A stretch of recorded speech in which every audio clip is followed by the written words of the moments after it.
Hey up everyone, and welcome back to my channel. And in this video I'm going to be showing you how I get these results when I'm shading a dog's nose using charcoal.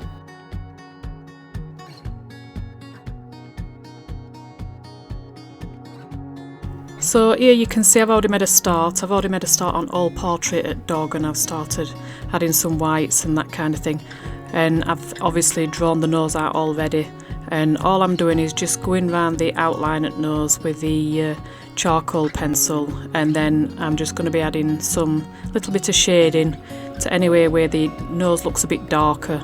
I mean, this is going to be a brown coloured nose because it's a red and white collie that I'm doing, so it's not going to be as dark as like a black nose. If you're wanting a tutorial on actually drawing the outlines of noses, then let me know, because I know that doing dogs' noses can be a little bit awkward. Some people find them a little bit difficult, and they are a really weird shape when you think about it. So yeah, I've been thinking about doing a video like that where I just draw some dog nose outlines. So if you want me to do that, then let me know and I'll get cracking on something like that for you. Now, because it's going to be a brown coloured nose, I don't need to go overboard with blacks on this, and I'm just adding them in where they need to be and just keeping it light. So when I blend it with blending stump, it will lighten it a little bit anyway, and you don't need to be super tidy at this point because, like I say, you're going to get blending stump on it and blend it all in anyway. So just make sure it's applied where it needs to be for blending stump. That's all you need to really worry about at this stage. My charcoal work tends to be a lot more loose than my acrylic work anyway, so these noses are not going to be anywhere near as detailed as what the acrylic noses are that you might have seen on my channel. So here I am with blending stump, and I'm just going to start blending these blacks in now on this first layer. And you'll see the blacks lighten, like I said before, it has a bit of a lightening effect, and when you want to keep things dark you have to come in with another layer of blacks after. But don't worry about that, just be blending at this point and just get your nice smooth transitions from your darks to your light areas. You'll see that there's an area across the top at nose just above nostrils where there were already a little bit of white, and that's going to be a slightly lighter area because that's where the light tends to hit the nose, and then the darker areas it'll have an effect of pushing them inward away from you. And then the lighter areas will have the effect of popping out towards you, so it helps to get that 3D look. The pencils that I'm using are General's charcoal pencils, and I'm working on Clairefontaine toned paper. It's the Paint On Gris colour, I think. I have linked to all the supplies that I use in the description, so if you want to check them out there, then you can find exactly what it is I'm using in description to the Amazon links. And now this nose is starting to look like it's got a bit more shape to it. So next step that I take is that I come back in with black charcoal pencil and I just start to tidy up them darks and add to the darks where obviously they lightened a little bit where I blended it with stump. And also it's to refine the edges and what have you, because obviously you need to see some sharper edges still, and that blending stump will just soften everything. So I come back in with charcoal pencil in order to sort that out. Obviously you don't want to go overboard with blacks, like I said, because this is going to be a brown coloured nose, so it's going to be a bit lighter in colour anyway. So main areas is going to be nostrils, that little crease that goes up middle at nose, and then maybe around the edges at nose in place, especially on bottom part at nose, because obviously there's less light hitting it down there, so it's going to be a little bit darker right at bottom at nose above mouth. And for them that might have seen my nose tutorial in acrylic, you might be thinking that this looks a little bit messier, but in charcoal it's really difficult, especially working on such a small scale, to get it to look as realistic and detailed as acrylic anyway. So, and I prefer to just loosen up that little bit when I'm using charcoal as well. And it will get tidied up a little bit more before it's finished anyway, so. And I've come back in with blending stump just to soften them dark details.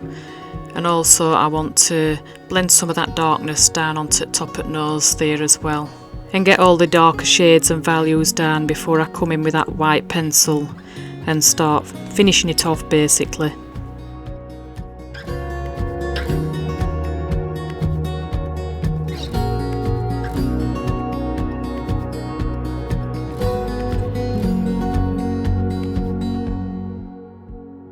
So now I'm going to bring in that white pencil and I'm just going to start applying it everywhere where you've got light hitting nose and just get it on there. It's going to look a bit ugly at first because it needs to get a blending stump on it and get a bit of layering on, same as I have done with my darks.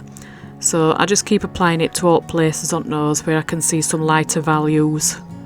And I don't worry too much about how it looks for now because it's going to change a lot, like I say, as soon as I start to blend it.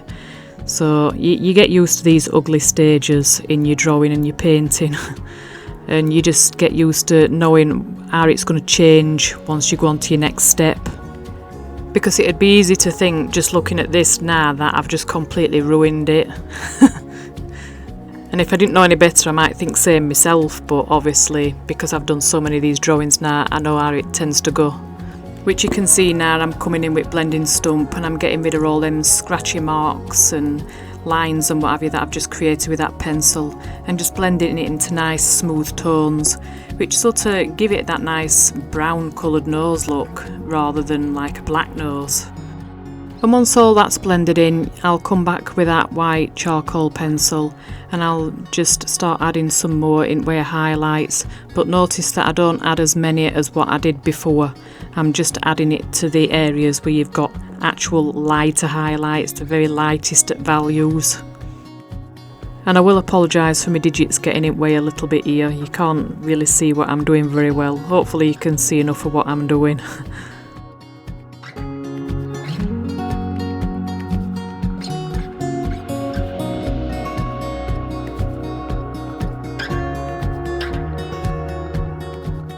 So now I'm just coming in with this old like hard charcoal pencil that I've got. It came with a wallet with all these graphite pencils and what have you. You got like graphite pencils and charcoal and all that kind of thing, and it came in there, and it comes in useful just for adding some details at end and what have you, because it's quite hard. It's easier to refine things and what have you using this than it is with General's charcoal pencils. You'll probably find other alternatives to this as well, because other than buying another old set of them graphite pencils, I'm not sure where I'd get another one of these from, to be fair. It's got more of a coloured pencil kind of consistency to it, as opposed to the more charcoaly consistency you get with most other charcoal pencils. I don't use it like for underneath layers though. It is something that I tend to save for doing the details and what have you in your final stages. And then last off, I'm just going to come back in with that white charcoal pencil again, just to add a few more little bits of highlights, and then bring in that blending stump for last time, just to soften them highlights that little bit and just add final touches, and then it's pretty much done. And if you found this video helpful, then please give it a like, because it helps it to get pushed out to more people. And if you want to see more videos like this, then be sure to be subscribed. And I hope you've enjoyed it and found it useful, and I'll see you in my next video. Bye!